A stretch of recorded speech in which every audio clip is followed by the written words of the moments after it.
How can I avoid ITIN application rejection? Imagine trying to get a new ITIN and facing a rejection that could delay your plans or cause extra stress. Applying for an individual taxpayer identification number can seem tricky, but with the right steps, you can avoid common mistakes. Let's walk through what you need to do to make sure your application gets accepted the first time.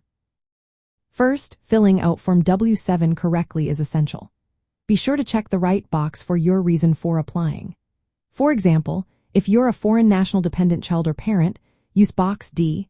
If you're a foreign national spouse, use box E. Picking the wrong box can cause rejection. Also, if you're applying as a dependent or spouse, include your sponsor's full name and social security number exactly as they appear on their tax return. Any typos or mismatched information can cause delays. Make sure the social security number on Form W-7 matches the one on your tax documents, like Form 1040. Next, gather proper identification documents. The IRS requires original or certified copies of documents that prove your identity and foreign status. A valid passport is the most accepted document because it shows both. Other options include national identification cards or birth certificates.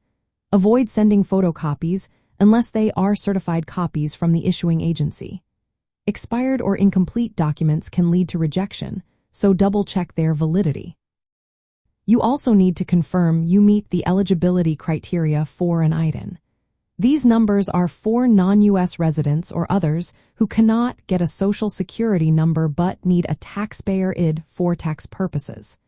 If you do not qualify, your application will be rejected. Most importantly, you must include a federal tax return with your application unless you qualify for an exception. The IRS generally requires proof that you have a tax filing obligation. Exceptions include certain treaty benefits or specific IRS rules. Filing without the necessary tax return or exception documentation will cause rejection. If the IRS contacts you for more information, respond quickly and completely. Ignoring their requests can mean starting the process over again. You can also consider working with a certified acceptance agent.